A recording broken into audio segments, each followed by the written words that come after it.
The wagon wheel broke just as Natalie Evans reached the edge of Unionville, Nevada, and she knew with sinking certainty that her terrible luck had not ended when she crossed the state line from California 3 days ago. She had been traveling alone for weeks now, every mile taking her further from the shambles of her former life in San Francisco and closer to the uncertain future waiting for her in this dusty mining town where her late aunt had left her a boarding house.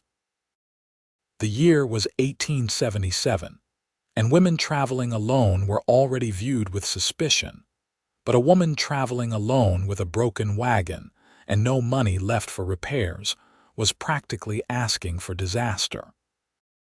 Natalie climbed down from the driver's seat, her worn boots hitting the hard, packed dirt road with a thud that sent dust billowing around her ankles.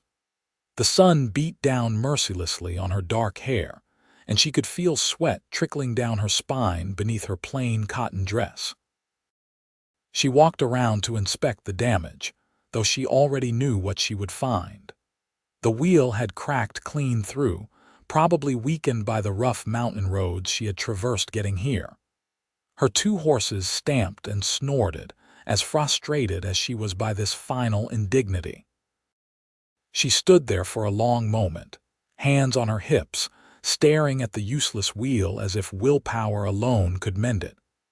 Behind her, she could hear the sounds of Unionville stirring to life in the morning light. Hammers rang against anvils, men called to each other, and somewhere a dog barked incessantly. She had been so close. The boarding house was supposedly just 2 streets over from the main road. 2 streets, and she might as well have been 200 miles away for all the good it did her now. Natalie bent down and tried to lift the wagon bed, thinking perhaps she could prop it up on something, anything, long enough to limp into town proper. But the weight was impossible, and she had no lever, no jack, no tools that would be of any use. She tried anyway, her hands gripping the rough wood until splinters bit into her palms. She pulled and strained, her face flushing with effort, but the wagon did not budge even an inch. "Come on," she muttered through gritted teeth, trying again. "Please." The wagon remained stubbornly immobile. Natalie felt the hot sting of tears behind her eyes but refused to let them fall. She had not cried when her husband died of fever 2 years ago. She had not cried when his debts came to light, debts that took everything she owned to pay. She had not cried when she discovered her only living relative, an aunt she barely remembered, had passed away and left her a property sight unseen. She would not cry now over a broken wheel. She tried once more, bracing her shoulder against the wagon bed and pushing with all her strength. Her boots slipped in the dirt, and she nearly fell. A few people passing by on the street glanced her way with idle curiosity but did not stop. This was the West, after all. Everyone had their own problems, their own struggles. A woman with a broken wagon was hardly the most interesting sight in a mining town. Natalie straightened up, wiping her dusty hands on her already dirty skirt. She would have to find someone to help her, though the thought of asking for assistance from strangers made her stomach clench with anxiety. She had learned the hard way that help always came with a price, and she had nothing left to pay with except the boarding house she had not even seen yet. But what choice did she have? She could not simply abandon her wagon and all her worldly possessions in the middle of the road. She was preparing to unhitch one of the horses and ride it into town to find help when she noticed a man watching her from across the street. He was tall, with broad shoulders and sun-bronzed skin that spoke of years spent outdoors. He wore dusty work clothes, a hat pulled low over his eyes, and had been standing there long enough that she wondered how she had missed him before. Something about the way he stood, perfectly still, made her think of a wolf assessing potential prey, and she felt a shiver run down her spine despite the heat. For a moment, their eyes met, and Natalie lifted her chin in unconscious defiance, daring him to say something inappropriate or mocking. She had dealt with enough men who thought a woman alone was fair game for their commentary. But he just looked at her steadily, his expression unreadable beneath the shadow of his hat brim. Then he shifted his weight and looked away, back toward whatever business had brought him to this part of town. Natalie felt an odd mixture of relief and disappointment. She turned back to her wagon, running calculations in her head. If she took only the most essential items, she could probably carry them herself. But that would mean leaving her late mother's trunk, the good linens she had managed to save, the few nice pieces of furniture she had refused to sell. Everything that remained of her old life would sit here in the road until someone decided to help themselves to it. She heard footsteps approaching and tensed, turning to find the tall man crossing the street toward her. His walk was unhurried but purposeful, covering ground with long strides. As he drew closer, she could see more details. He was probably in his late 20s, with dark hair that needed cutting and eyes the color of river stones, gray-green and sharp. There was a scar running along his jawline, not disfiguring but noticeable, and his hands looked strong and capable. He stopped a respectful distance away, close enough to talk without shouting but far enough that she did not feel crowded. "Let me help you," he said, his voice low and rough like gravel. It was not a question. Natalie blinked, surprised by the directness of the offer. "I do not have money to pay you," she said bluntly, because there was no point in pretending otherwise. Her dress was worn, her wagon old, and everything about her screamed poverty to anyone who cared to look. "Did not ask for money," he replied. His eyes flicked to the broken wheel, assessing the damage with the practiced gaze of someone who knew his way around tools and repairs. "You got a spare wheel?" "No." The word came out more sharply than she intended, frustration giving it an edge. She took a breath and tried again. "No, I do not. I used the spare 2 days back when the other front wheel cracked. I was trying to make it last until I got here, but clearly I did not manage that." He nodded slowly, as if this confirmed something he had already suspected. "Where you headed?" "The Evans boarding house." "It is supposed to be on Silver Street." Something shifted in his expression, not quite recognition, but something close to it. "I know the place. Old Ida Evans ran it before she passed, must be going on 3 months now. She was my aunt." Natalie felt oddly defensive saying it, as if she needed to prove she had a legitimate reason for being here. "She left it to me in her will." The man studied her for another long moment, and Natalie resisted the urge to fidget under his gaze. Finally, he gave a short nod as if coming to some internal decision. "All right. I am Dalton Shaw. I run the stable and smithy on the edge of town. I can fix your wheel, but it will take most of the day. I can tow your wagon to my shop, work on it there." "I cannot pay you," Natalie repeated, needing him to understand this clearly. "Not right now, anyway. Not until I can get the boarding house running again and earn some money. Figured as much." Dalton Shaw pulled his hat off and ran a hand through his hair before settling it back in place. "Tell you what. You give me a week's worth of meals once you get the boarding house going again, and we will call it even. Fair trade." It was more than fair. It was generous to the point of being suspicious. Natalie narrowed her eyes, trying to discern his angle, what he really wanted from her. But his expression remained open, waiting for her answer without pressure. "Why would you do that?" she asked. "You do not know me." Dalton shrugged, a movement that seemed to encompass his whole upper body. "Your aunt was a good woman. Gave me a place to stay when I first came to Unionville 5 years ago. Did not have much to my name then either. Figure I can pay that kindness forward."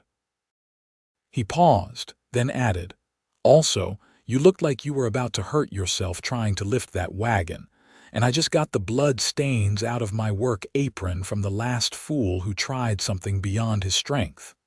Rather not start over." Despite herself, Natalie felt her lips twitch toward a smile. There was something refreshing about his matter-of-fact tone, the way he stated things plainly without flowery language or false charm. "All right," she said slowly. "A week of meals in trade, but good meals, mind you. I am not talking about gruel and hard bread. Would not dream of it." Now it was his turn to almost smile, though it was more of a softening around his eyes than an actual change in his mouth.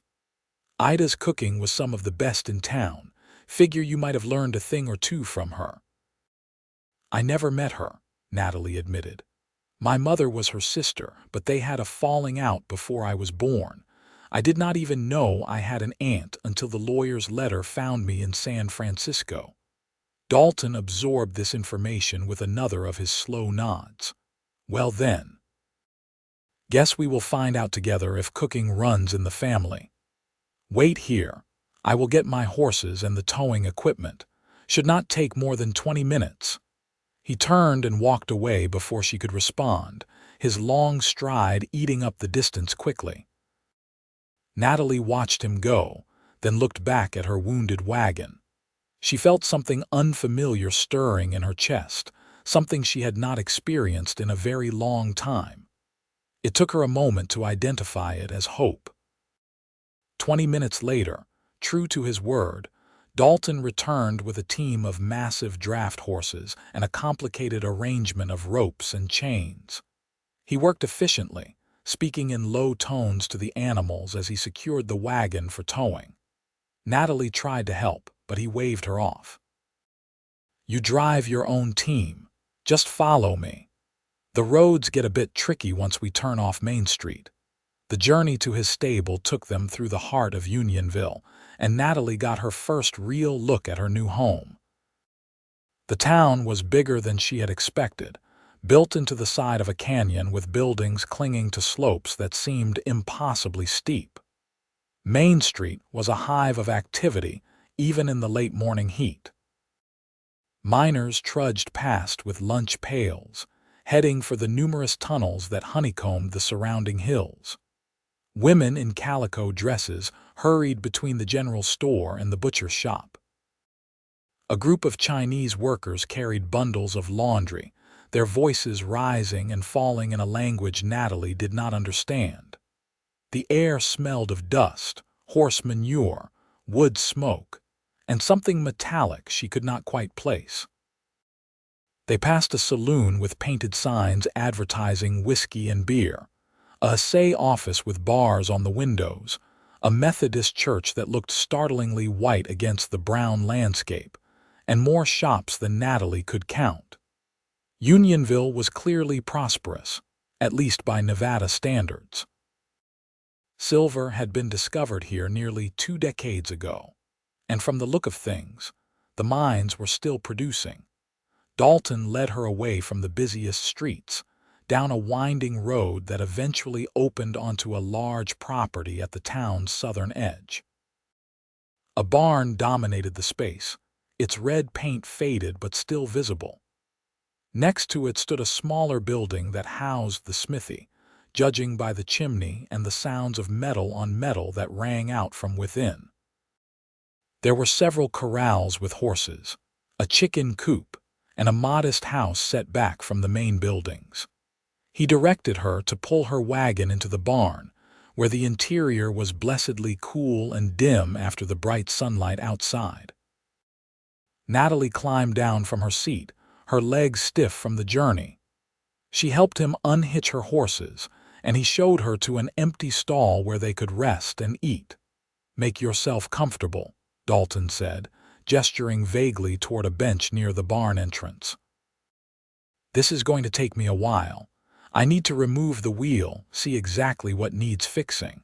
Might need to replace some of the spokes, might need to build something new. Will not know until I get a closer look." Natalie nodded but felt restless at the thought of sitting idle while he worked. "Is there anything I can do to help?" He glanced at her, seeming to weigh something in his mind. Can you handle a plane? A what? Woodworking plane. Used to smooth and shape wood. I have never used one, but I can learn. Dalton considered this, then nodded. All right. Come on, I will show you. The smithy was even hotter than outside, with a forge glowing red in one corner. But Dalton led her to the opposite side of the building, where his woodworking area was set up. He showed her the various tools, explaining their purposes with a patience that surprised her. Then he demonstrated how to use the plane, his large hands guiding the tool with practiced ease across a piece of scrap wood. Your turn, he said, handing her the plane. Keep steady pressure, let the blade do the work. You do not need to force it. Natalie took the tool, feeling its weight in her hands. She positioned it the way he had shown her and pushed. The blade caught and jumped, gouging the wood. She frowned and tried again with the same result. Angle it more, Dalton said, moving closer. Like this. He reached around her, his hands covering hers, adjusting the position. Natalie felt the warmth of his body behind her, smelled the scent of wood shavings and coal smoke and honest sweat. It was not unpleasant. His hands were calloused and rough, but his touch was gentle as he guided her through the motion.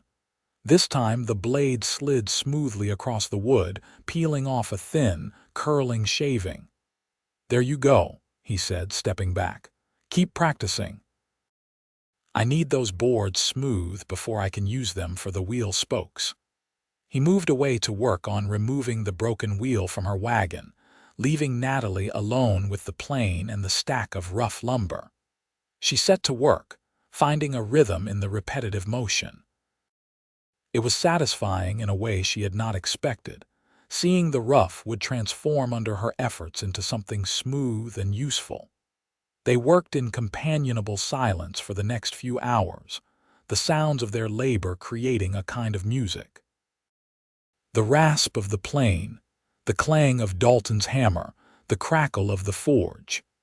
Occasionally he would check on her progress, offer a word of advice or encouragement, then return to his own task. Natalie found herself sneaking glances at him when she thought he was not looking, studying the way he moved, the concentration on his face, the competence in every action. It occurred to her that she knew almost nothing about this man who had so readily offered his help. Why was he in Unionville? Where had he come from before? Did he have family? A wife? She glanced at his left hand when he passed by and saw no ring, though that did not necessarily mean anything. Plenty of working men did not wear rings. As if sensing her thoughts, Dalton spoke without looking up from the wheel hub he was repairing. You got family back in San Francisco? No. My husband died 2 years ago. No children.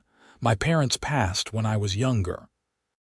The words came out flat, recited facts that no longer carried the weight of grief. She had done her mourning and emerged on the other side hollow but functional. Sorry to hear that. It is what it is. Natalie set down the plane and flexed her aching hands. What about you? You have family here. No, parents died when I was a kid. Had a brother, but he headed to Montana last year looking for gold. Have not heard from him since. Dalton finally looked up, meeting her eyes across the workshop. Mostly it is just me and the animals. Suits me fine. There was something in his tone that suggested a story behind those simple words, but Natalie did not press. Everyone in the West had stories they did not want to tell, pasts they were trying to escape or forget. That was part of the appeal of these wild spaces, the ability to reinvent yourself far from the judgment of people who knew you before. The boarding house, Dalton said after a moment, returning his attention to the wheel. You planning to run it yourself? That is the idea. I do not know what state it is in. The lawyer said Aunt Ida had been sick for a while before she died, so I am expecting it might need some work. Natalie picked up the plane again, needing something to do with her hands. But I am a good cook, or at least I used to be. And I know how to keep a house. I figure if I can get it cleaned up and word out that it is open again, I should be able to make a living. It is a good location, Dalton offered. Close to the main drag but far enough away to be quiet. Miners will pay good money for a clean bed and decent food. Better than the barracks the mining company provides, that is for sure. You stayed there when you first came to town, for about 3 months. Worked odd jobs until I had enough saved to buy this place from the previous owner.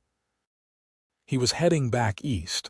Wife could not handle the isolation out here. Dalton set down his hammer and wiped his forehead with his sleeve. Ida gave me a fair rate, let me pay weekly instead of demanding everything up front. Like I said, she was a good woman. Natalie felt a pang of regret for an aunt she would never know, a family connection lost to old feuds and stubborn pride. I wish I had met her, she said quietly. She looked a bit like you, Dalton said, surprising her. Same dark hair, same stubborn set to the jaw. She used to get that exact expression when she was working on a problem, like she could solve it through sheer willpower. Is that what I look like? Natalie touched her jaw self-consciously. Little bit. This time he did smile, just a slight curve of his lips but genuine. It transformed his face, making him look younger, less stern. Fair warning, that stubbornness served Ida well in this town. You are going to need it too. Running a boarding house as a single woman, people are going to talk. Some of them will not be kind about it. People talked in San Francisco too, Natalie said with a shrug. A widow without means, trying to work as a seamstress from her rented room. I was not respectable enough for the rich women and too expensive for the poor ones. Eventually, the work dried up entirely. She met his eyes squarely. I am used to people talking, Mr. Shaw. It does not bother me much anymore. Dalton, he corrected. If we are going to be trading meals for wagon repairs, might as well use first names. All right then, Dalton, and I am Natalie. Pleased to properly meet you, Natalie. He turned back to his work, but there was something different in the air now. A subtle shift from strangers helping each other to something that might, eventually, become friendship. They worked until the light began to fail, and Dalton finally straightened up with a satisfied grunt. Got it fixed enough that it will hold. The wheel is not perfect, mind you. You will want to replace it entirely when you have the funds, but this will get you around town safely enough. Natalie looked at the repaired wheel with genuine admiration. He had not just patched it together, but had actually rebuilt the damaged sections with careful precision. It looks almost new, she said honestly, almost being the key word. Dalton started cleaning up his tools, returning each to its proper place with the same methodical care he brought to everything. Give me a hand getting it back on the wagon, then I will hitch up your horses and you can head to your new place. Still got enough light to get there and start unloading before full dark. Together they lifted the wheel and fitted it back onto the axle. Natalie held it steady while Dalton secured it, tightening bolts with practiced efficiency. His shoulder brushed against hers as he worked, and she was acutely aware of his presence, the solid warmth of him in the cooling evening air. When the wheel was secure and her horses were hitched to the wagon, Dalton gave her directions to Silver Street. Take Main North, turn left at the assay office, follow that road as it curves. The boarding house will be on your right, big 2-story place with a blue door, or at least it used to be blue, might have faded by now. Thank you, Natalie said, and meant it with her whole heart. Truly. I do not know what I would have done without your help today. You would have figured something out. Dalton settled his hat more firmly on his head. You got that stubborn jaw, remember, but I was happy to help. Come by in a few days once you are settled. We will work out the details of those meals. Natalie climbed up onto the wagon seat, gathering the reins in her hands. The leather felt familiar and comforting after hours of working with unfamiliar tools. I will. And Dalton, If you ever need anything I can help with, you just ask. I believe in paying my debts. I will keep that in mind." He stepped back, raising one hand in farewell. "Welcome to Unionville, Natalie Evans. Hope it treats you better than San Francisco did." She clicked her tongue and snapped the reins gently, and her horses moved forward with a jolt.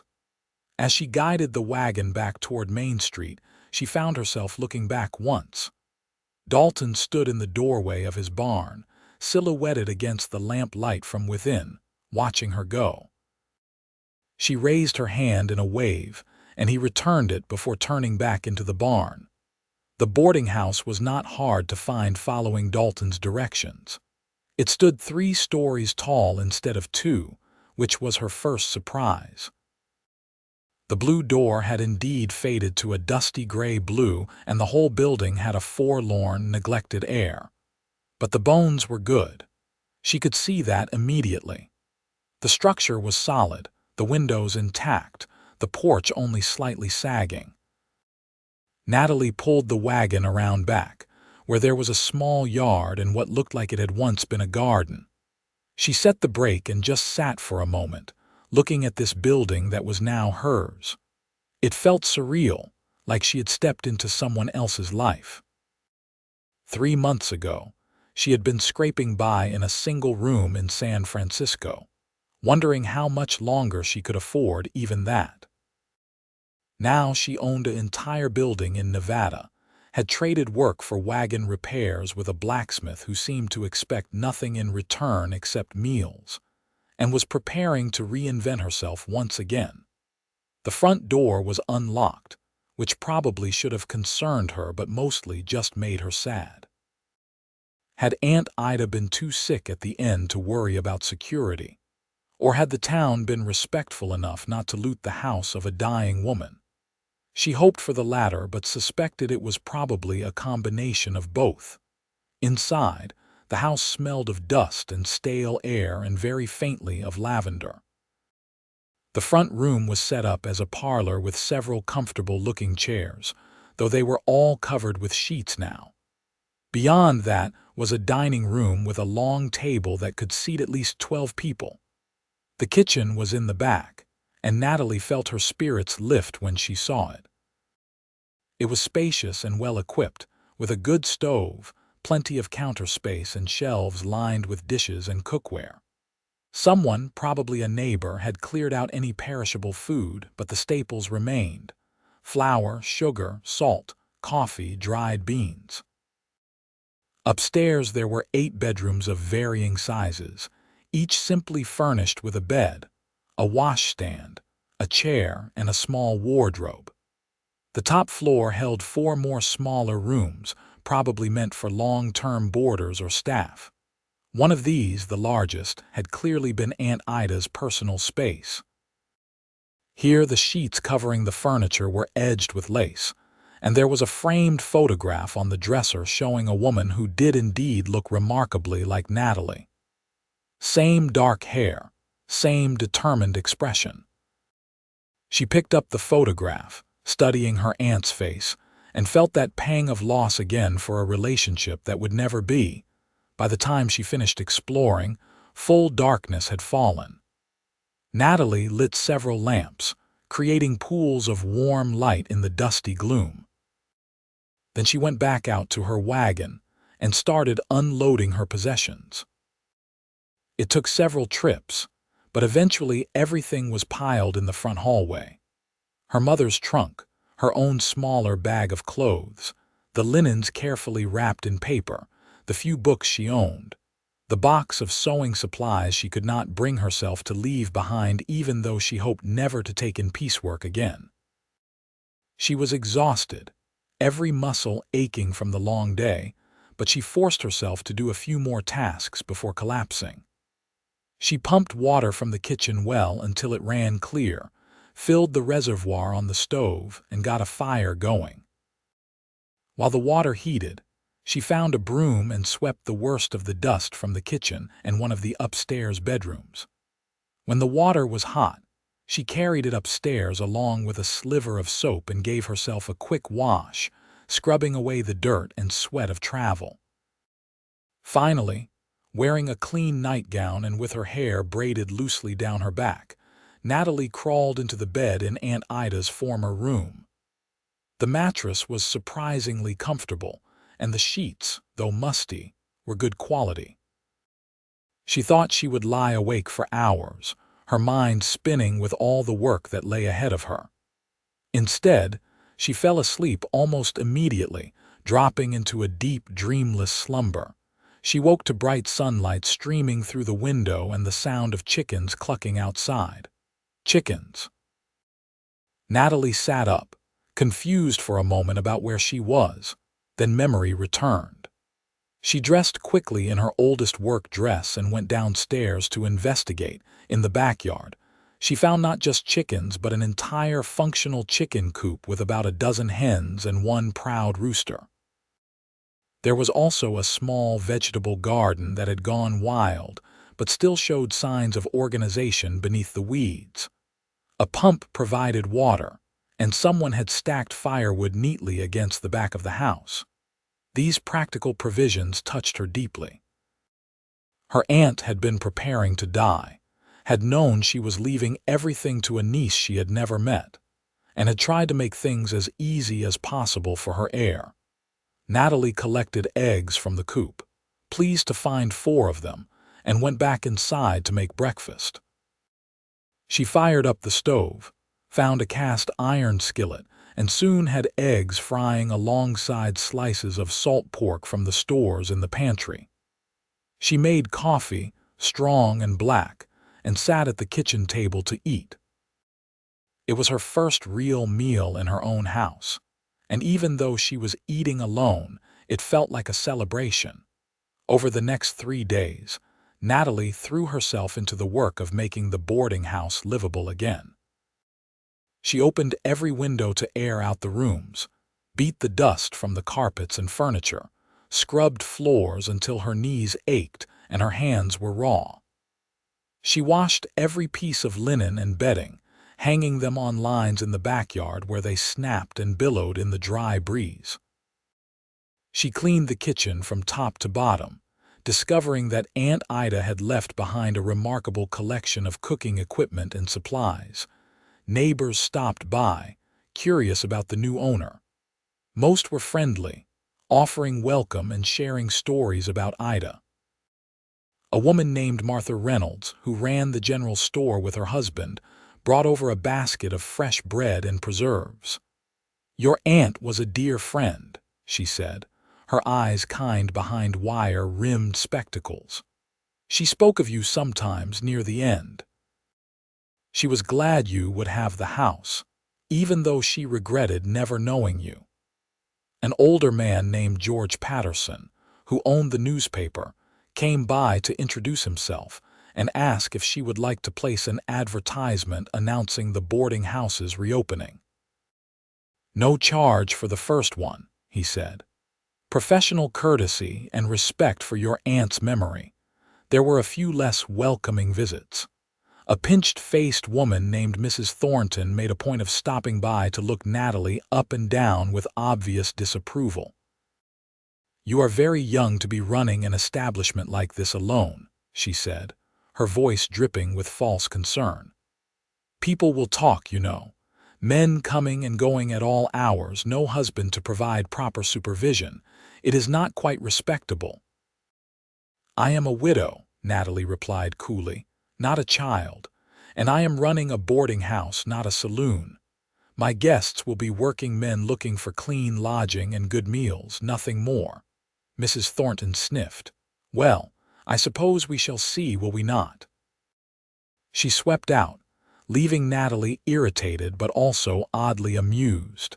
So this was the kind of disapproval Dalton had warned her about. She found she could handle it just fine. On the 4th day, feeling that the house was finally ready, Natalie walked to the newspaper office and gave George Patterson the wording for her advertisement. Then she made her way to the edge of town, toward the stable and smithy, toward the debt she owed. She had dressed with more care than usual, though she told herself It was just about making a good impression in her new community. She wore her second-best dress, a dove gray cotton that was a bit faded but still respectable. She had pinned her hair up neatly and even put on the small pearl earrings her mother had left her. It was not until she caught her reflection in a shop window that she recognized her own behavior and felt her cheeks flush. She was preening like a girl with a beau, and that was ridiculous. Dalton Shaw had helped her as a kindness to her aunt's memory. Nothing more. Still, her heart beat a little faster as she approached the stable and saw him in the corral working with a young horse. He moved with the same calm competence she remembered, his voice low and soothing as he coaxed the skittish animal to accept a saddle blanket. He had not noticed her yet, and she took a moment to simply watch him work, appreciating the patient skill in every movement. Then Dalton looked up and saw her, and his whole face changed, that rare smile breaking across his features like sunrise. "Natalie," he called, securing the horse to a post before walking over to the fence. "You get settled in all right." "I did," she replied, returning his smile with one of her own. "The house is in better shape than I expected. I have been cleaning for 3 days straight, but it is starting to feel like a real home now." "Good, good." He leaned against the fence, looking at her with those river stone eyes. "You look different, less tired." "I feel different, better." It was true. The hard physical work, the sense of purpose, even the challenge of dealing with nosy neighbors, all of it had woken something in her that had been dormant for a long time. "I came to talk about those meals I owe you. The boarding house is not officially open yet, but I can start cooking for you anytime. Seems only fair, since you got me here in the first place." Dalton pushed his hat back, seeming to consider this. "How about this?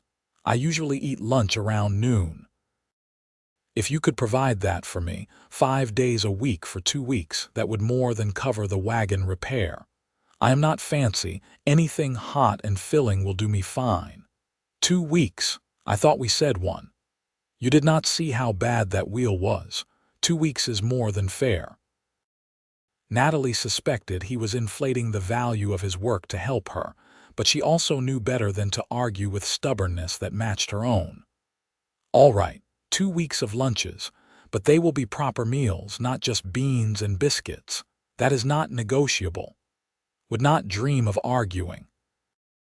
Dalton's eyes crinkled at the corners in what she was learning was his version of a laugh.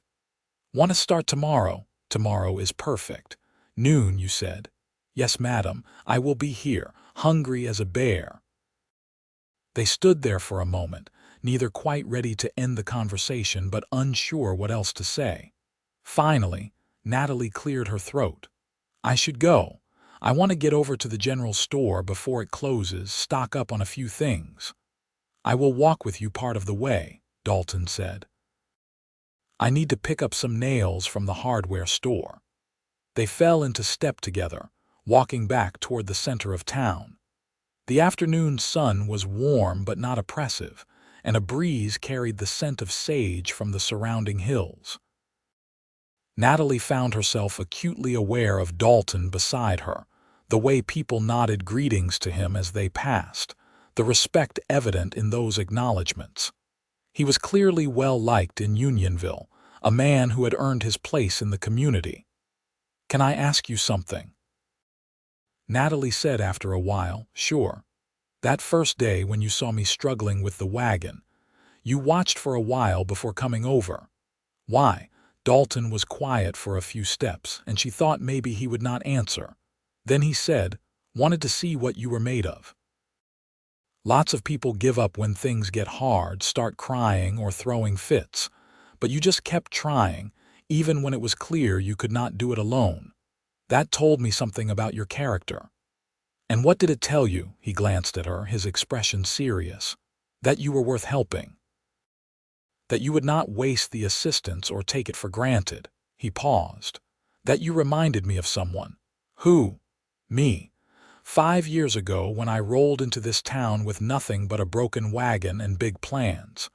He smiled faintly at the memory. Your aunt took one look at me and said I had stubborn eyes. Said that was good, I would need them. She was right. They reached the hardware store where their paths diverged. Dalton tipped his hat to her. See you tomorrow at noon then. Looking forward to it. Me too, Natalie said, and realized as she said it that it was absolutely true. The next morning, she woke early and threw herself into cooking with more enthusiasm than she had felt for anything in months. She made fried chicken, the pieces golden and crispy, seasoned with herbs she found growing wild in the backyard. She made fresh biscuits, light and fluffy and gravy from the pan drippings. She roasted potatoes with onions until they were caramelized and tender. There were stewed apples sweetened with a bit of honey, and she even managed a simple cake using the last of the eggs from that morning. It was far more food than one person could reasonably eat for lunch, but Natalie found she could not help herself. She wanted to show Dalton what she could do, prove that the trade had been worthwhile for him. She packed everything carefully in a basket, covering it with a clean cloth to keep it warm, and set out for the stable just before noon. Dalton was washing up at the pump when she arrived, scrubbing the dirt and sweat from his hands and face. He looked up when he heard her approach, water dripping from his hair, and his expression when he saw the loaded basket was almost comical. "Please tell me you did not cook all that just for me," he said. "All right, I will not tell you that." Natalie set the basket on a bench near the barn entrance. "Where do you usually eat? Right here is fine." He gestured to the bench. "Unless you want to come inside." "I got a table in the house. Nothing fancy, but it is clean." "The house is fine," Natalie said, curious to see where he lived despite herself. Dalton's house was small but well maintained. A simple structure with a main room that served as both kitchen and living space, and what looked like a single bedroom and washroom beyond. But it was clean as he had promised, with windows that let in plenty of light and furniture that was sturdy if plain. There were books on a shelf, she noted with interest, and a half-finished wood carving on the table near the window. "You carve?" she asked, picking up the piece. It was a horse captured mid-gallop with remarkable detail. "When I have time. Helps me think." Dalton cleared space on the table, moving his work aside. "Shall we eat? That smells amazing and I am starving." Natalie unpacked the basket, laying out the food on dishes she had brought from the boarding house. She had not intended to stay and eat with him, but when Dalton pulled out a second chair expectantly, she found herself sitting down. "You are not joking about proper meals," he said, looking at the spread with something like awe. "This is more food than I have seen in one place in months." "I might have gotten a bit carried away," Natalie admitted. "I enjoy cooking when I have good ingredients to work with. It has been a while since I could afford to really make something nice." They ate in companionable silence at first, both too hungry for conversation. Natalie watched as Dalton tried each dish, noting with satisfaction the way his eyes closed briefly after the first bite of chicken, the small sound of pleasure he made when he tasted the biscuits. It was gratifying to see someone appreciate her cooking with such obvious sincerity. "This is incredible," he said finally, looking at her with something that might have been wonder. "I mean it, Natalie. I have not had food this good since the last time I ate at your aunt's place, and she was famous for her cooking. You sure you never met her?" "Because this tastes like it came from the same kitchen." "Maybe it is in the blood," Natalie said lightly, though his words warmed her more than they probably should have. "Or maybe it is just that I was using her recipes. I found a whole book of them in the kitchen, written in her hand. I used her fried chicken recipe today. Well, whatever the reason, I am grateful." Dalton took another biscuit, slathering it with butter. "You get the boarding house open, you are going to have customers lining up around the block." I hope you are right. The advertisement should run in tomorrow's paper. Natalie picked at her own food, her appetite smaller than his. I am nervous about it, truth be told. What if nobody comes? What if I cannot make enough to keep the place running? Then you will figure something else out, Dalton said with the same certainty he had shown when offering to fix her wagon. But I do not think you will need to. Trust me, word about cooking like this will spread fast. Give it 2 weeks. You will be turning people away. His confidence in her was both touching and a little frightening. She was not used to people having faith in her abilities, not after the way things had gone in San Francisco. But Dalton spoke as if her success was a foregone conclusion, as if failure was not even a possibility worth considering. They talked as they ate, the conversation flowing easily between them. He told her about some of the characters in town, the miners who were superstitious about certain colors or numbers, the Chinese laborers who had built much of the infrastructure and were often treated shamefully despite their contributions, the handful of former soldiers from both sides of the recent war who had come west to forget. She told him about San Francisco, carefully editing out the worst parts, focusing instead on the beautiful bay, the diversity of people, the sense of possibility that permeated the city even in hard times. You miss it? Dalton asked. Natalie considered the question seriously. Parts of it.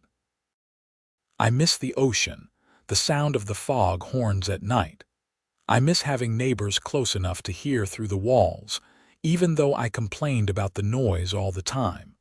I miss feeling connected to the wider world. She looked around his simple house, then out the window at the stark Nevada landscape. But this is different. Better, maybe. It is quiet here, peaceful. I can breathe. I know what you mean. Dalton leaned back in his chair, his plate empty. I grew up in Denver, lots of people, lots of noise. When I first got out here, the silence nearly drove me crazy, kept me awake at night. But now I cannot imagine going back. The quiet lets you hear yourself think. What made you leave Denver? His expression shifted, becoming more guarded. Family trouble. My father was not a good man, and after my mother passed, I did not see much point in staying. My brother left first, and I followed a year later. Worked my way west doing odd jobs, eventually landed here. He met her eyes. Sometimes the best thing you can do is start over somewhere nobody knows your name. I will drink to that, Natalie said, raising her water glass in a mock toast. Dalton smiled and clinked his glass against hers. To new beginnings.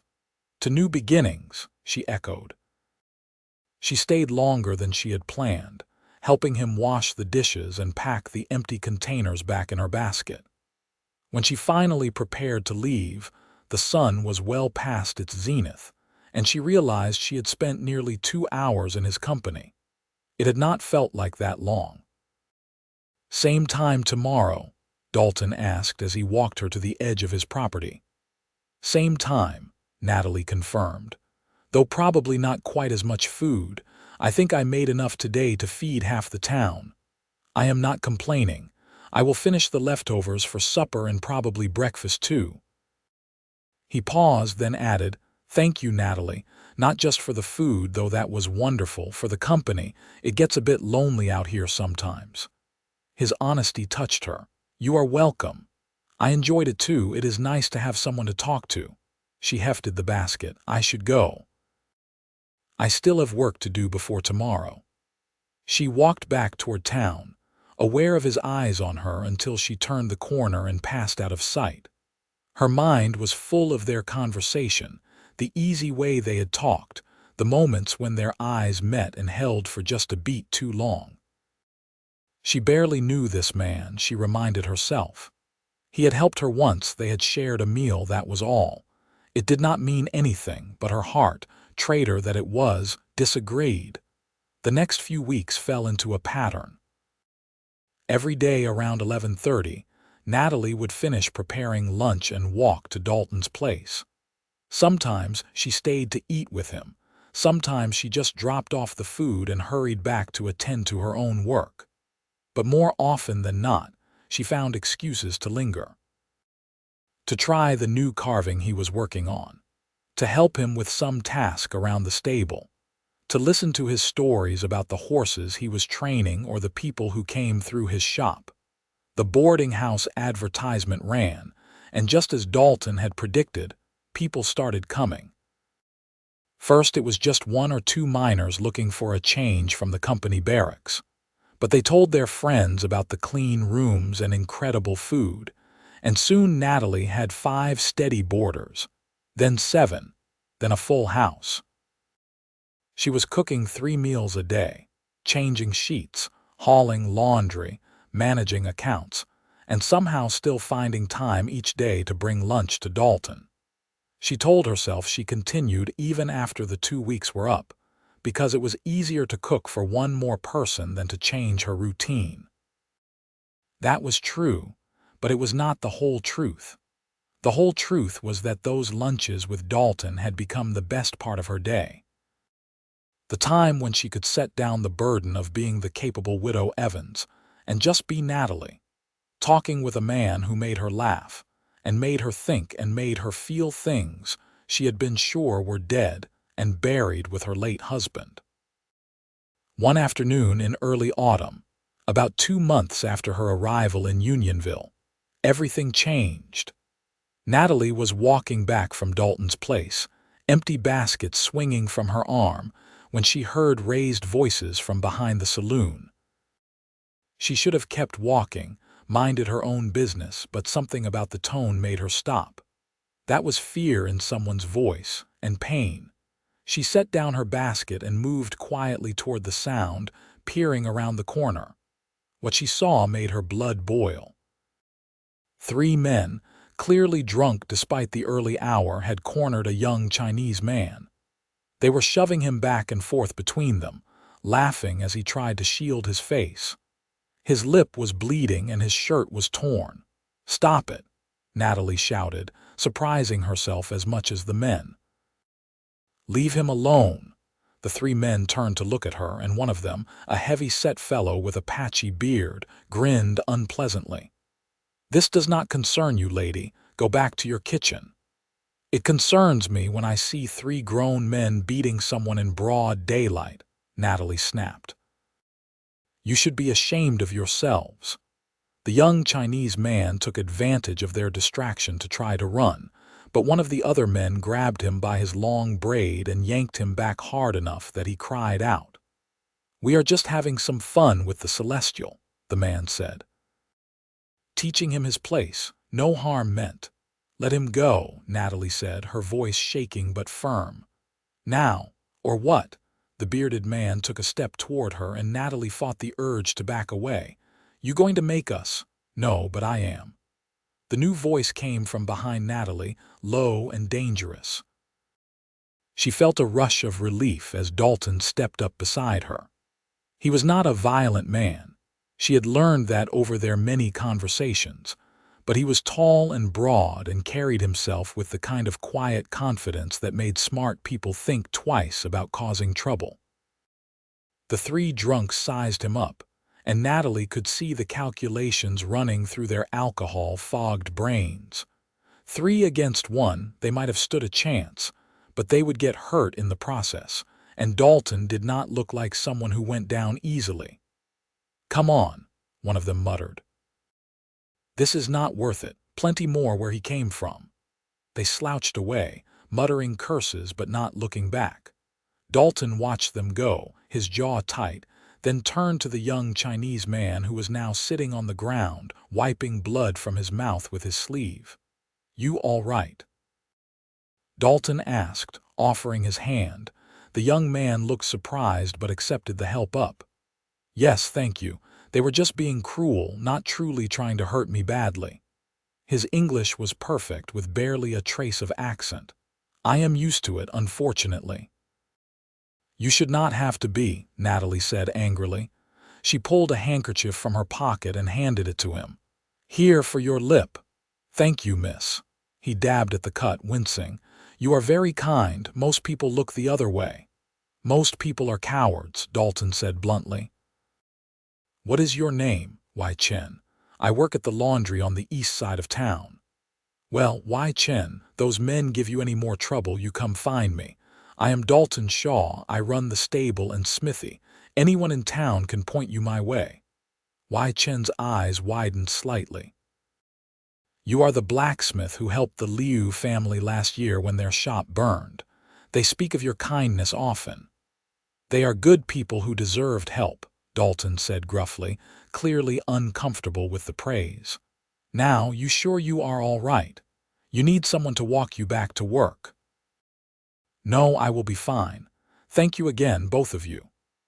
Wai Chen bowed slightly to each of them, then hurried away, looking over his shoulder nervously. Natalie watched him go, still shaking with anger and adrenaline. People like that make me sick, she said. Picking on someone just for being different. Unfortunately, there are lots of people like that out here, Dalton said. He turned to look at her, his expression a mixture of admiration and concern. That was a brave thing you did, stepping in like that. Also foolish. What if I had not come along? Those men could have turned on you. I could not just walk away, Natalie protested. Could you have? No, he admitted. Which is how I knew you were about to get yourself into trouble. I saw you walking back from my place and noticed you stopped, so I followed. Good thing I did. They walked together back to where she had left her basket, neither speaking for a moment. Finally, Natalie said, Does that kind of thing happen often here? More than I would like. The Chinese workers get the worst of it, though the native people do not have it much better when they come into town. Dalton's voice was grim. There are good people in Unionville, but there are plenty of ignorant ones too. They are scared of anyone who does not look like them or talk like them. They forget that we are all just trying to survive out here. My husband used to say that fear makes people cruel, Natalie said quietly. I did not understand what he meant at the time, but I am starting to. They had reached the main street again, and Dalton paused. I should get back to work, got a horse waiting to be shod. But Natalie, be careful. Word will spread about what you did, and not everyone is going to approve. Some people might make trouble for you. Let them try, Natalie said with more confidence than she felt. I am not afraid of gossips. I know you are not. Dalton smiled down at her, and there was something in his eyes that made her breath catch. That is one of the things I like about you. You do not back down, even when maybe you should. He tipped his hat and walked away, leaving Natalie standing in the middle of the street with her heart pounding and her mind racing. One of the things he liked about her, which implied there were other things. Which implied he had been thinking about her, cataloging her qualities the same way she had been cataloging his. The realization sent a thrill through her that she could not quite suppress, though she tried. This was foolish, she told herself as she walked back to the boarding house. She had no business developing feelings for anyone, let alone a man she had only known for a few months. She had a business to run, a life to build, no time for romantic complications. But that night, as she lay in bed, she could not stop thinking about the way Dalton had stepped up beside her without hesitation, ready to defend her and a stranger against injustice. She thought about his quiet kindness, his steady presence, the way he looked at her like she was someone worth paying attention to. She thought about how he made her laugh, how easy it was to talk to him, how she found herself looking forward to their lunches with an eagerness that had nothing to do with friendship. She was falling in love with Dalton Shaw, and she had no idea what to do about it. The situation came to a head about a week later. Natalie was in her kitchen preparing dinner for her boarders when someone knocked on the back door. She opened it to find Wai Chen standing there, looking nervous. "Miss Evans, I am sorry to disturb you," he said quickly. "But I wanted to thank you properly for your help last week and to bring you this." He held out a small package wrapped in brown paper. "You did not have to bring me anything," Natalie protested, but she took the package anyway, curious. "Please open it." Inside the paper was a beautiful silk scarf, dyed in shades of blue and green that reminded her of the ocean. It was the finest thing anyone had given her in years. "Why, Chen, this is too much. I cannot accept this." "You can and you will," he said firmly. "It is a small gift to repay a great kindness. My sister made it. She is a very skilled weaver. Please, it would honor us if you would accept it." Natalie felt tears prick her eyes. "Thank you," she said sincerely. "It is beautiful. Please tell your sister she does incredible work." "I will." Wai Chen smiled, then glanced around nervously. "I should go. If people see me here, they might make trouble for you. But thank you again, Miss Evans. You and Mr. Shaw are good people." He disappeared into the twilight before she could respond. Natalie stood holding the scarf, running the silk through her fingers, and felt a warmth in her chest that had nothing to do with the heat from the stove. This was why she had come west, she realized. Not just to escape her old life, but to build a new one where she could be the person she wanted to be. Someone who stood up for what was right. Someone who helped others. Someone who mattered. She wore the scarf the next day when she brought lunch to Dalton, and he noticed immediately. "That is beautiful," he said. "New, a gift from Wai Chen. His sister made it." Natalie touched the silk self-consciously. "It is too fine for everyday wear, but I wanted him to see me using it if he happens by." "It suits you," Dalton said, and there was something in his voice that made her look up sharply. He was watching her with an intensity she had not seen before, his gray-green eyes locked on her face. "The colors bring out your eyes." "My eyes are brown," Natalie said, confused. "I know." He did not look away. "But the blue makes them look warmer, softer. You look beautiful, Natalie." The words hung in the air between them, impossible to take back or ignore. Natalie felt her cheeks flush, her heart suddenly hammering so hard she was sure he could hear it. "Dalton," she started, but did not know how to finish. He stood up from where he had been sitting at his workbench, closing the distance between them until he was close enough that she had to tilt her head back to look at him. "I need to tell you something," he said, his voice low and rough. "I have been trying not to, because I figured you had enough on your plate without me adding to it. But I cannot keep quiet anymore, not when you are standing there looking at me like that." "Like what?" Natalie whispered. "Like maybe you feel the same way I do." He reached out slowly, giving her plenty of time to step back, and cupped her cheek in his calloused hand. "I am falling in love with you, Natalie Evans. Hell, I probably started falling that first day when I watched you try to lift that wagon by sheer stubbornness. I know it is too soon. I know we have not known each other long, but I cannot pretend anymore that I just see you as a friend." Natalie closed her eyes, leaning into his touch without meaning to. "We have only known each other a few months," she said, but her voice held no conviction. "I know. If you tell me it is too soon, if you need more time, I will wait. I will wait as long as you need." His thumb brushed across her cheekbone, a feather-light touch that sent shivers down her spine. "But I had to tell you. I had to be honest." She opened her eyes and looked up at him, at this good man who had helped her when she needed it most, who made her laugh and challenged her thinking and stood up for what was right even when it was hard. She thought about the 2 years she had spent alone, telling herself she was fine, that she did not need or want anyone else in her life. She thought about how empty that existence had been, how gray everything had seemed until she met him. "It is not too soon," she said, her voice barely above a whisper. "I am falling in love with you too. I have been for weeks. I just did not want to admit it." The smile that spread across Dalton's face was like nothing she had seen before, open and joyous and completely transforming. "Yeah?" he asked, as if he could not quite believe it. "Yeah." Natalie found herself smiling back, giddy with relief and happiness and a touch of terror at what she was admitting. "I do not know what I am doing, Dalton. I have not felt this way since before my husband, and even that was different. We grew up together, fell in love slowly over years. This is so fast, so intense. It scares me." "It scares me too," he admitted.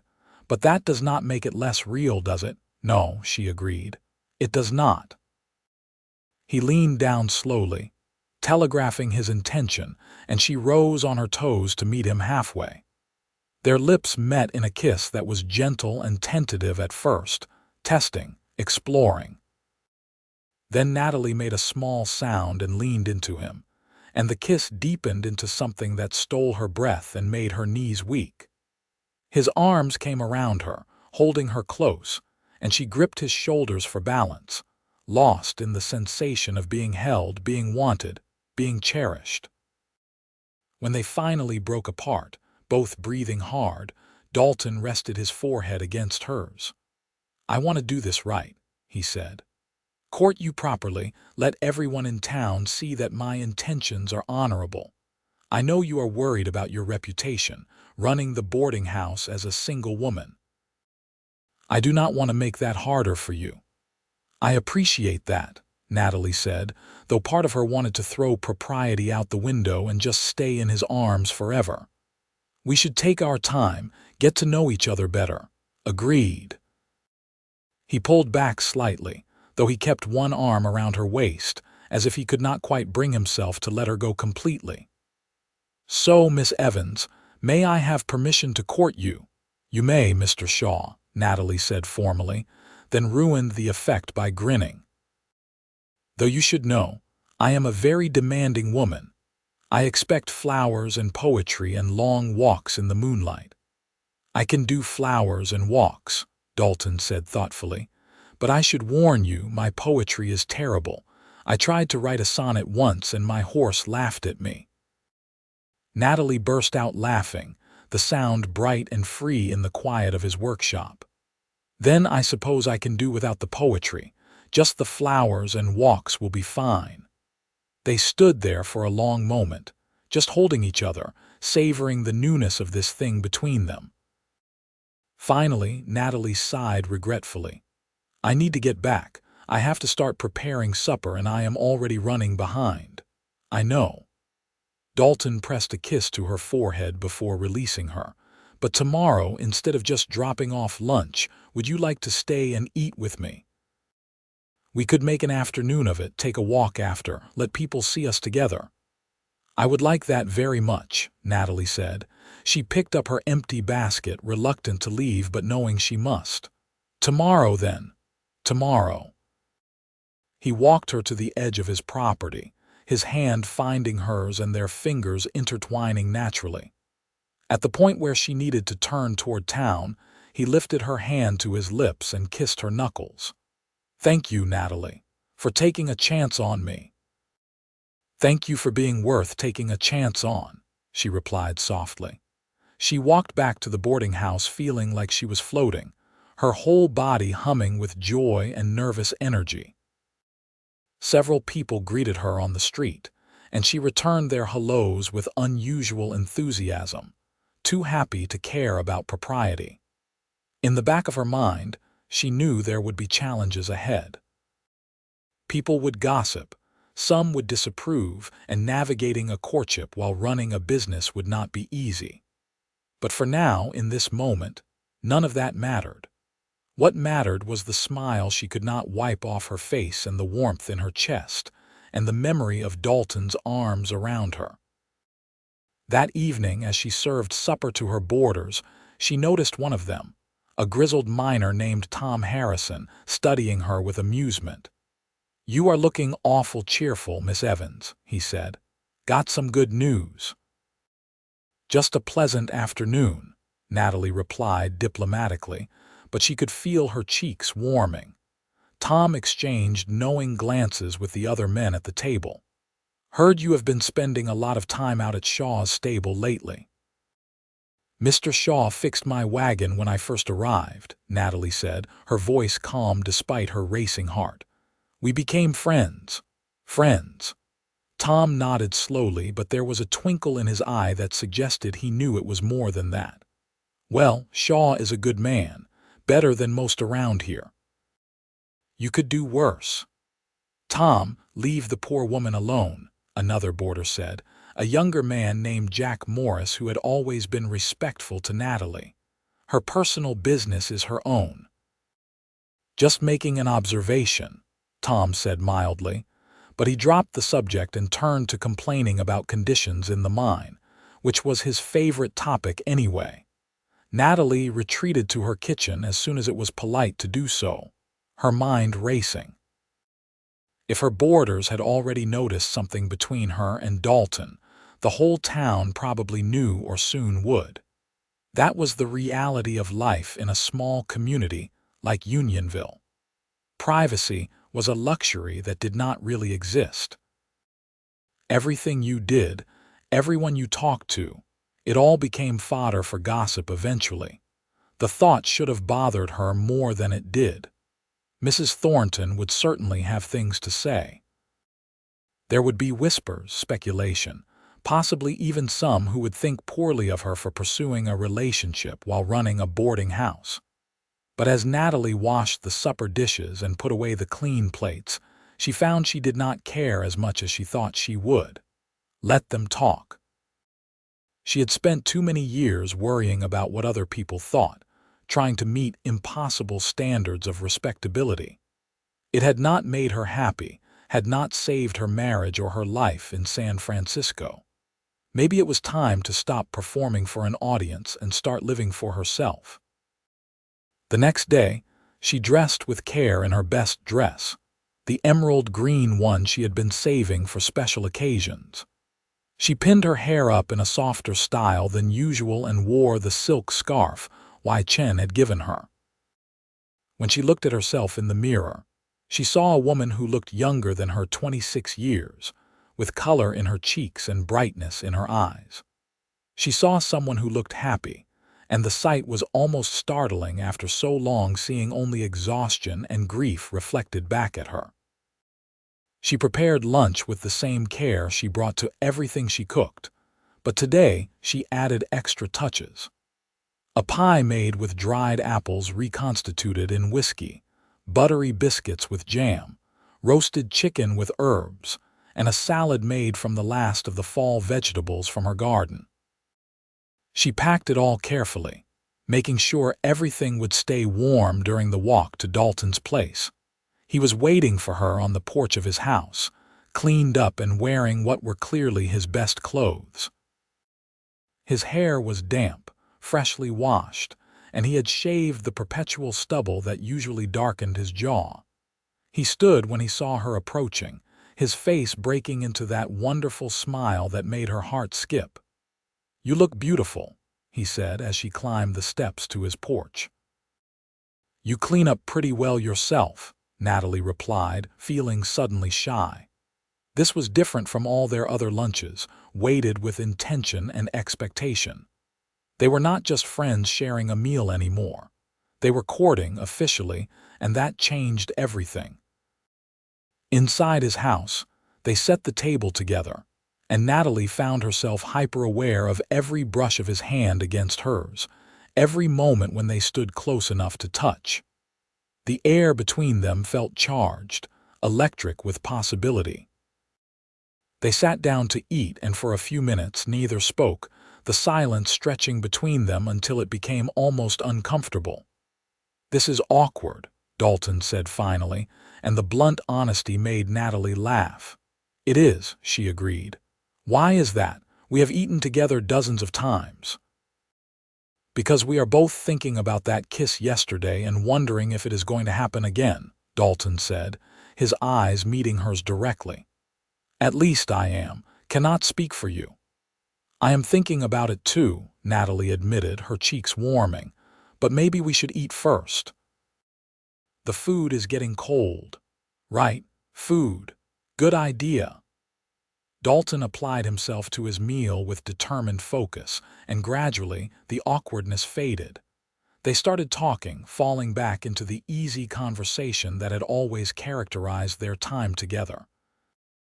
The difference now was that there were no barriers, no pretense that this was just friendship. Natalie could admit that she had been watching him work yesterday and admiring the way his muscles moved. Dalton could say that he had been counting the hours until he saw her again without worrying it was too much. After lunch, they washed the dishes together, and then Dalton said, "Feel like taking that walk. There is a trail up into the hills behind my property with a good view of the valley. It is not too steep." "That sounds perfect," Natalie said. They set out on the trail, which wound up through sage and scattered juniper trees. It was a clear October day, the air crisp and cool, the sky an impossible blue. Dalton kept pace with her, pointing out landmarks and telling her stories about the area. Here was where he had found a family of fox kits in the spring. There was the old mine entrance that had played out years ago, but still attracted hopeful prospectors occasionally. That peak in the distance was where the Paiute people had gathered pine nuts for generations, before being pushed out by mining interests. They climbed higher, and the town spread out below them, looking almost pretty from this distance. The shabby buildings became a patchwork of shapes and colors, the dirt streets silver ribbons winding between them. Natalie could see her boarding house, the church, the main business district, all of it laid out like a map. "It is beautiful up here," she said, slightly breathless from the climb. "It is." But when she looked over, Dalton was not looking at the view. He was looking at her. Natalie felt heat rise in her cheeks, but she did not look away. They stood there on the hillside, the world spread out below them and the sky enormous above, and it felt like they were the only two people in existence. Slowly, giving her time to object, Dalton reached out and pulled her close.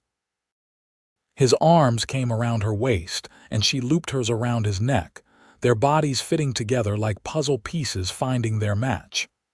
"Can I kiss you again?" he asked, his voice rough. "Please," Natalie whispered. This kiss was different from the first. Yesterday had been tentative, exploring, testing the waters. This was sure and claiming, a declaration of intent. Dalton kissed her like she was precious, like she mattered, like she was the answer to a question he had been asking his whole life. Natalie kissed him back with all the passion she had been suppressing, all the loneliness and longing and hope for something better. When they finally broke apart, both were trembling. "I want to do this right," Dalton said again, though his arms tightened around her as if he could not bear to let go. "But you need to know, Natalie, I am already thinking about forever. I know that is crazy, I know it is too soon to talk about marriage, but I cannot help it. When I look at you, I see my future." Natalie's breath caught. It was too soon, her rational mind screamed. She had only known him a few months. They had only just admitted their feelings yesterday. This was madness. But her heart, her foolish, hopeful heart, recognized the truth in his words because she felt it too. This was not some passing fancy or temporary attraction. This was the real thing, the kind of love that changed your whole life.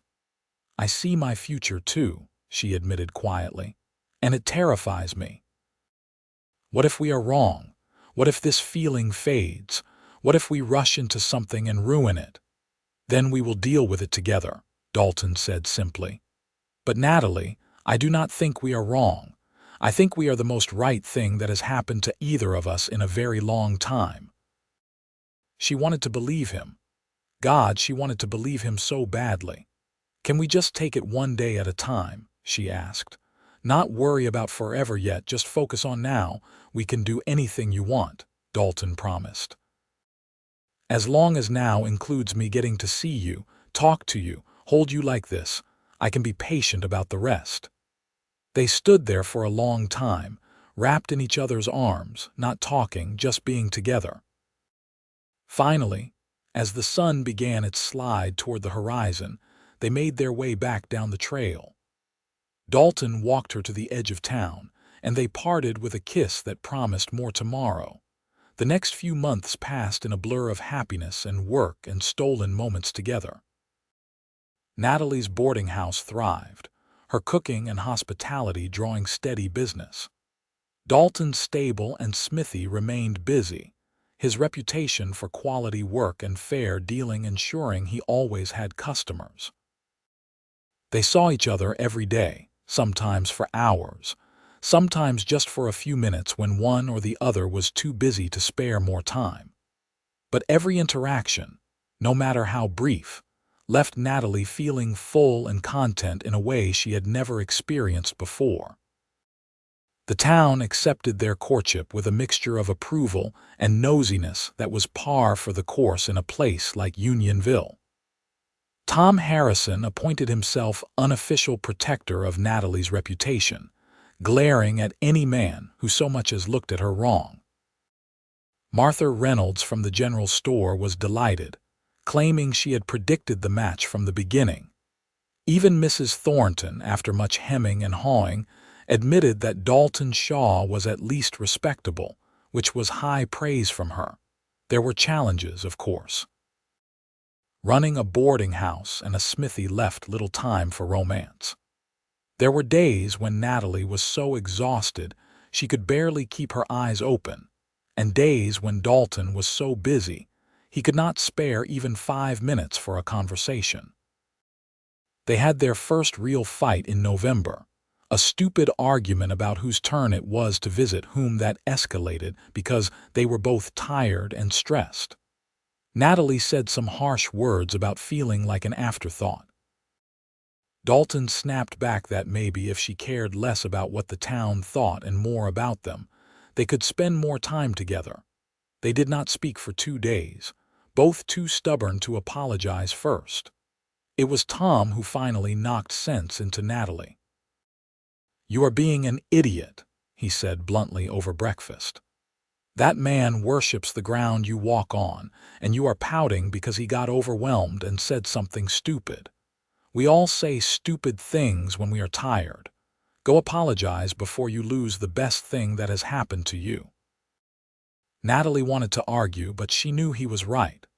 She made Dalton's favorite meal, chocolate cake with buttercream frosting, and brought it to his stable that evening after her boarders had eaten. He was in the barn brushing down a horse, and he looked up when she entered, his expression guarded. "I am sorry," Natalie said before he could speak. "I was tired and cranky and I took it out on you. That was not fair." "I am sorry too," Dalton said immediately, setting down the brush. "I should not have snapped at you like that. I know you are not trying to hide our relationship. You are just trying to protect your business, and I respect that." "I made you cake," Natalie offered, holding up the basket. "You made me cake." A smile tugged at his lips. "That is playing dirty. You know I cannot resist your baking." "That was the plan." She set the basket down and moved closer to him. "I do not want to fight with you, Dalton. I hate not talking to you. I hate it too." He pulled her into his arms and she went willingly, pressing her face against his chest. "Let us make a deal. Next time we are both tired and stressed, we tell each other instead of picking fights. We take a breath, step back, talk it out like adults."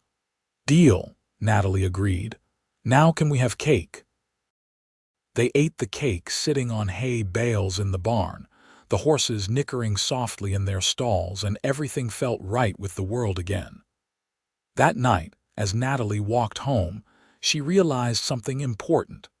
They had fought and made up, and it had not destroyed them. In fact, she felt closer to Dalton now than before, like they had passed some kind of test. Real relationships were not just about the good times. They were about how you handled the bad times, how you forgave and compromised and chose each other even when it was hard. Winter came to Unionville, bringing snow to the mountains and cold winds that whistled through the town. Business at the boarding house slowed slightly as some miners headed to lower elevations or back east to wait out the harsh season. But Natalie kept 5 steady boarders who had nowhere else to go and were grateful for her warm fires and hot meals. Dalton's work continued year-round, as horses always needed shoeing and things always needed fixing, but he had more free time than in the busy summer months. They spent Christmas together, trading gifts in his small house while snow fell outside. She gave him a new leather apron she had sewn herself, with pockets positioned exactly where he needed them for his tools. He gave her a beautiful wooden box he had carved, inlaid with different colored woods to create an image of mountains and sky. Inside were dozens of wildflower seeds, for your garden in the spring, he explained. I know you miss the flowers from California. These will not be the same, but they will bloom here in your new home. Natalie felt tears spring to her eyes at the thoughtfulness of the gift. It is perfect, she whispered. Thank you. They sat together in front of his fireplace, Natalie tucked against his side, his arm around her shoulders, and watched the flames dance. It was peaceful and domestic, and Natalie felt a longing so sharp it was almost painful. She wanted this, she realized, not just for one day, but every day. She wanted to fall asleep next to him and wake up to his face. She wanted to share her life fully, not just stolen hours and careful courtship. She wanted to be his wife. The thought should have terrified her, but instead it felt like coming home. Dalton, she said quietly, and something in her voice made him look down at her. I am ready. Ready for what? He asked, though there was hope dawning in his eyes. For forever, for marriage, for all of it. She sat up so she could look at him directly. I know we said we would take it slow, and we have. It has been 6 months since we met, 4 since we admitted our feelings. I know you, Dalton Shaw. I know you are stubborn and kind and terrible at poetry. I know you wake up before dawn and you hum while you work, and you hate turnips, but will eat them to be polite. I know you cry at sad stories even though you try to hide it, and you cannot hold a grudge to save your life, and you always help people even when they do not deserve it. She took his hands in hers. I know I love you and I want to build a life with you if you still want that too. Dalton just stared at her for a moment, his eyes suspiciously bright. Then he was kissing her, deep and thorough, pouring every emotion into it until they were both breathless. When he pulled back, he cupped her face in his hands. Natalie Evans, will you marry me? Will you take this boring blacksmith and make him the happiest man in Nevada? You are not boring, she said, laughing and crying at the same time. And yes, I will marry you, tomorrow if you want.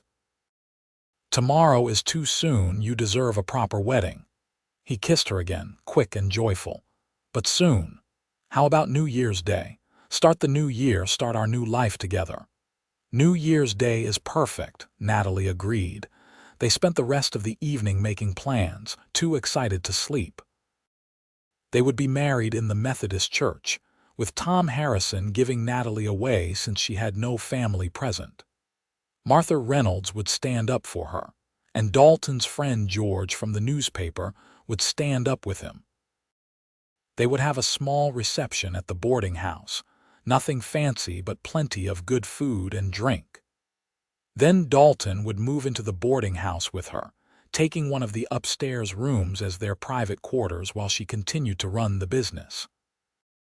It was practical and romantic and perfectly suited to who they were. Natalie felt such joy she thought she might burst with it. After so many years of hardship and loss, she had found something precious and rare. She had found love, real love, the kind that would last a lifetime. The next week passed in a flurry of preparation.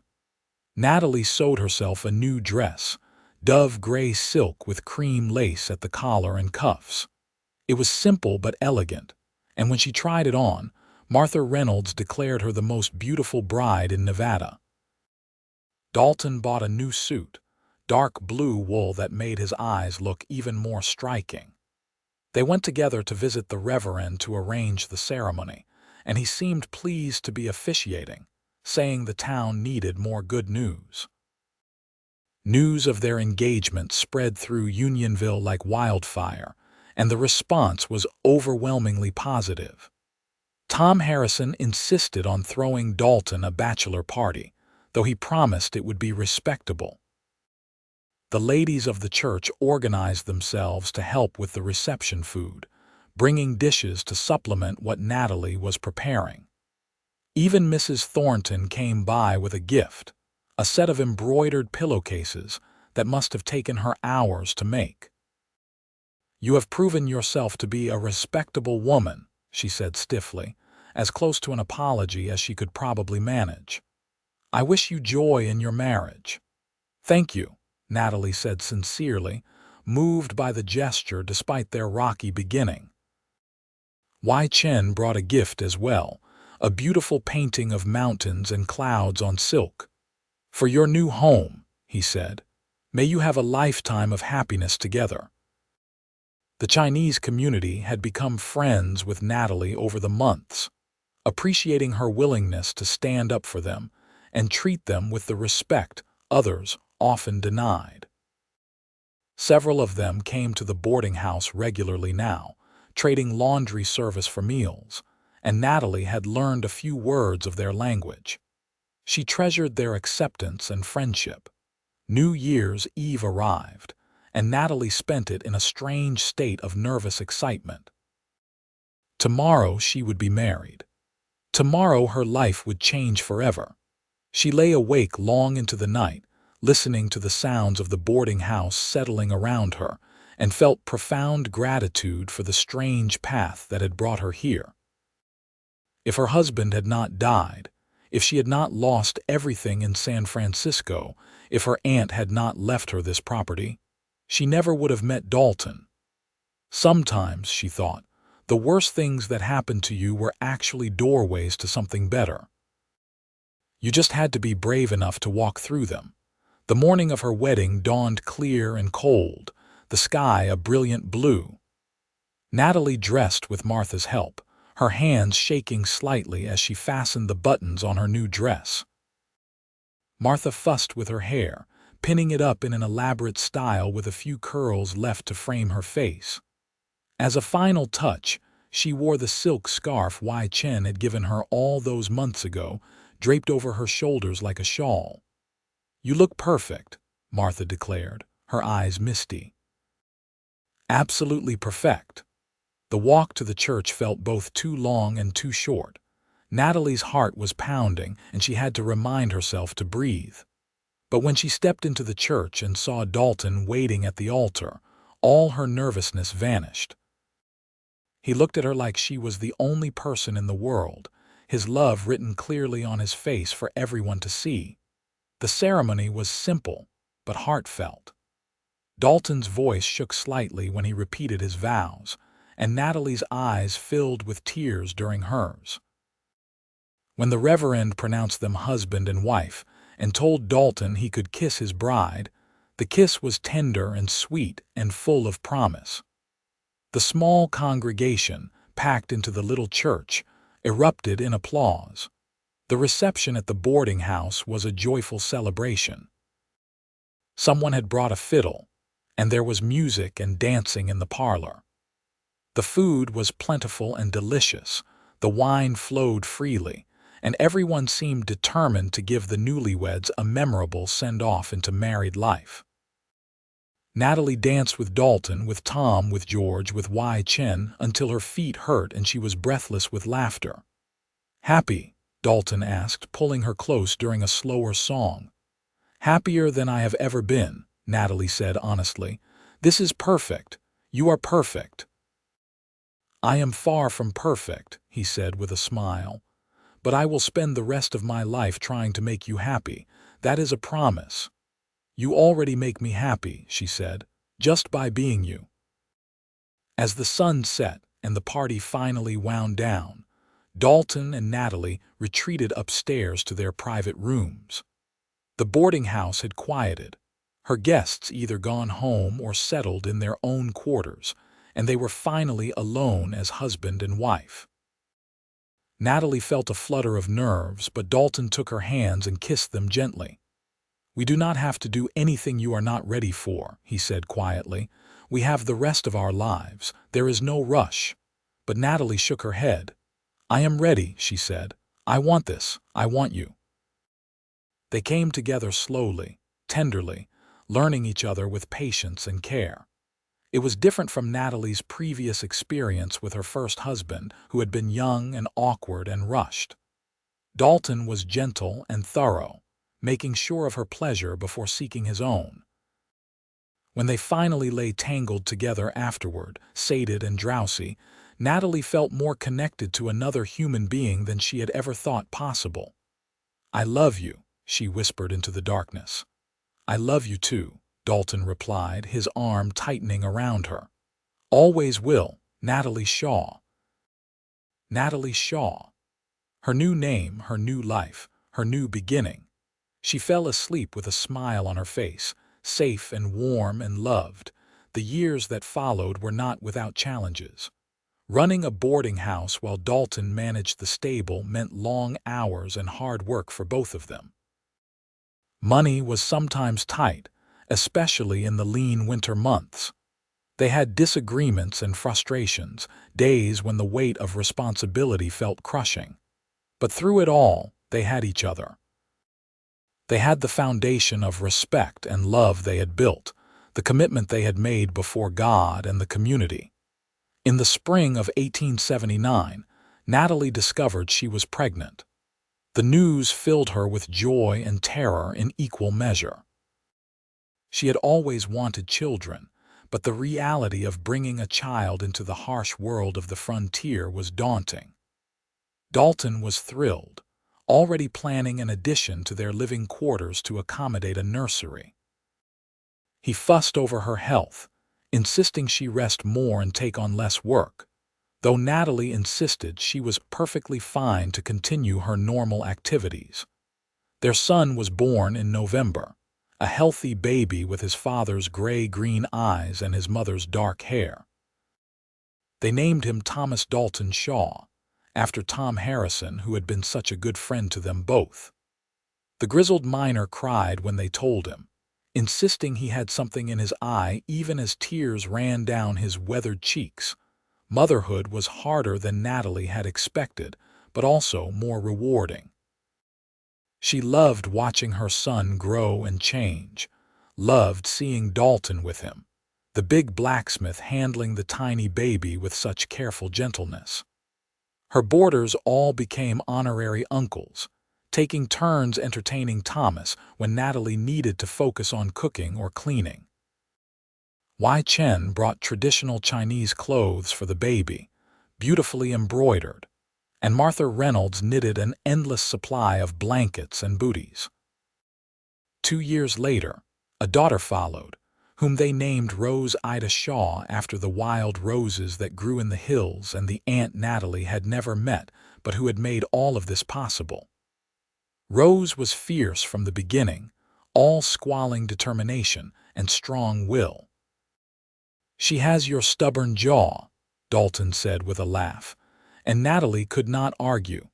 The boarding house prospered, becoming known throughout the region for excellent food and comfortable accommodations. Natalie expanded her offerings, adding a small dining room that was open to the public for dinner service. It became a popular gathering place, somewhere families could come for a special meal or traveling salesmen could get a taste of home. Dalton's business grew as well, and eventually he took on an apprentice, a young man named Sam who showed real talent with metalwork. Life settled into a rhythm, busy but satisfying. They watched their children grow, Thomas becoming interested in his father's work, often trailing after Dalton to the smithy. Rose preferred helping her mother in the kitchen, and by age 5, could already bake better biscuits than most adults. They were a family, connected by love and commitment and the daily work of building a life together.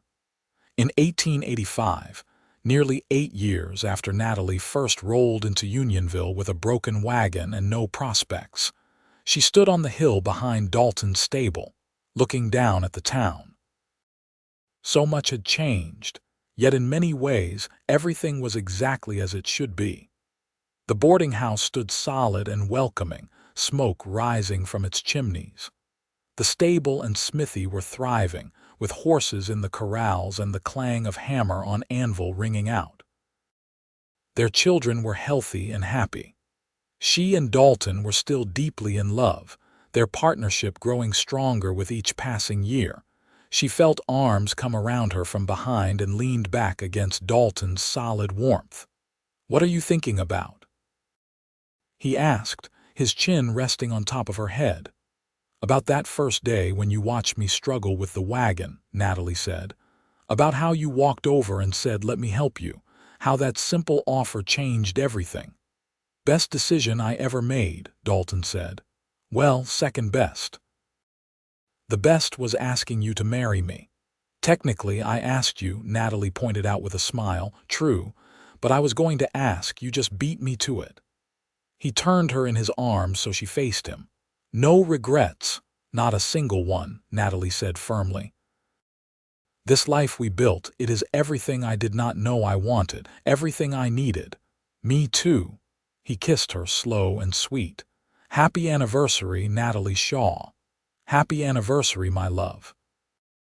They stood there as the sun set, painting the sky in shades of orange and pink and purple, and Natalie felt the rightness of it all settle into her bones. This was her home, this dusty mining town in the middle of Nevada. These were her people, the neighbors and friends who had welcomed her and stood by her. This was her family, the man who had helped her when she needed it most and the children born of their love. This was her happily ever after, not perfect but real, not easy but worth every struggle. The years continued to pass, each one bringing its own joys and sorrows. Tom Harrison passed away in his sleep in 1887, and Natalie and Dalton mourned the loss of their dear friend.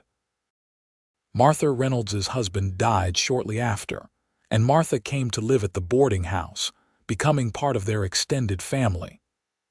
Wai Chen married and had children of his own, and his oldest son became best friends with Thomas. The town grew and changed, some minds playing out while new ones were discovered.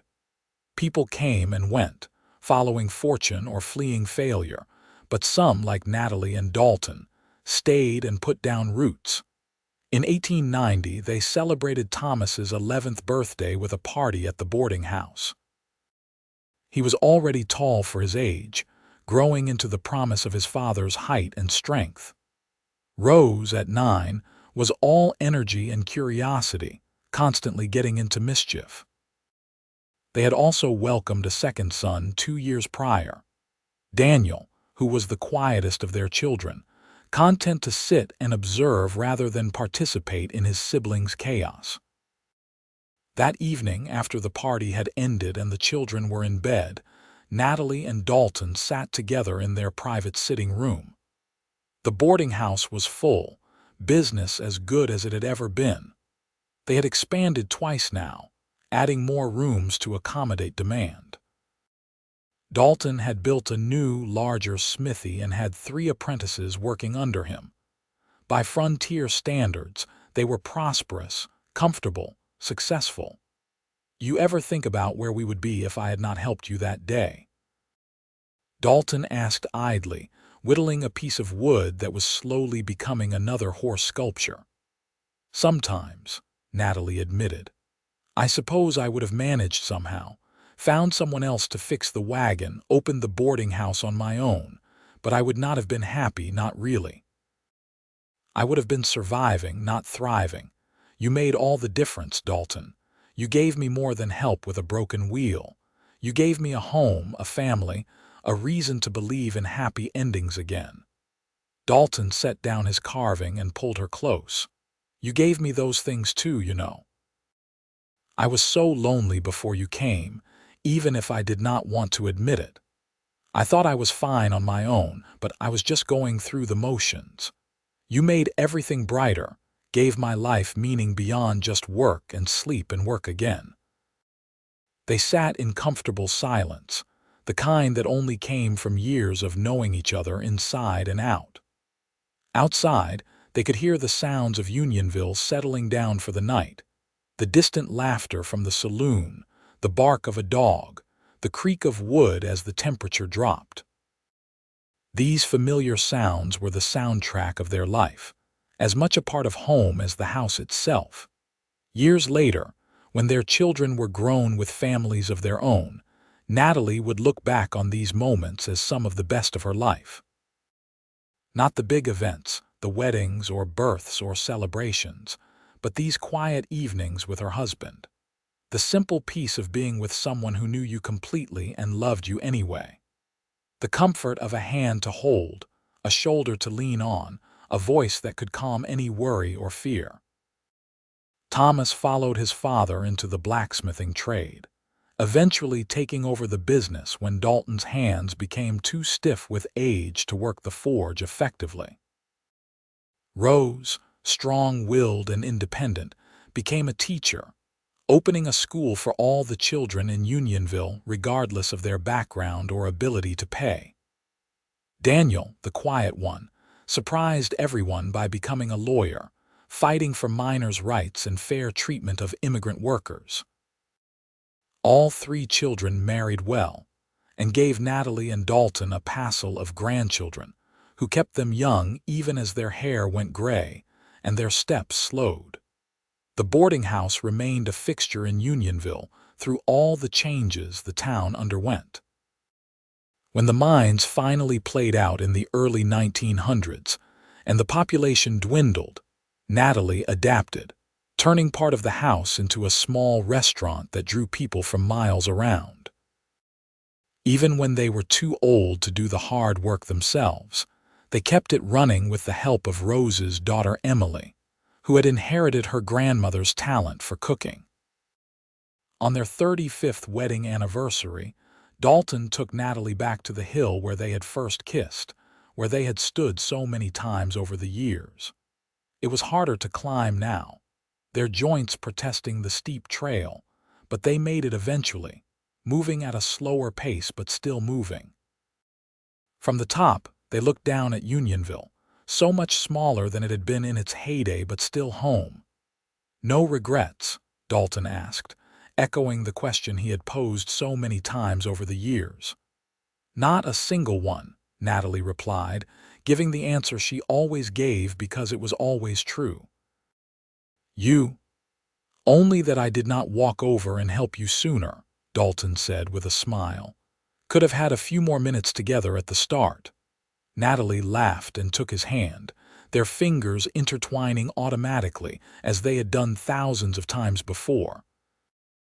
"We have had enough time," she said. "A lifetime, that is more than most people get, true enough." He lifted her hand to his lips, kissing her knuckles with the same gentle reverence he had shown the first time. "I love you, Natalie Shaw, always have, always will." "I love you too," she said. "Thank you for helping me all those years ago. Thank you for seeing someone worth helping." "Thank you for letting me," Dalton replied. They stood together on the hill as the sun set over Nevada. Two people who had found each other against all odds and built something beautiful from the wreckage of their pasts. Below them, in the boarding house that had been their home for so many years, their family was gathering for the anniversary celebration. Their children, their grandchildren, their friends old and new. All the people who had been touched by their love and kindness over the decades. It was, Natalie thought, a very good life. Not perfect, never perfect, but rich and full and meaningful. She had come to Unionville alone and broken, with nothing but a wagon and determination. She had struggled and Dalton had walked over and offered to help. From that simple moment, from that basic act of kindness, everything else had flowed. Love, family, home, purpose, joy. Sometimes, she knew, the most important moments in life were the quiet ones.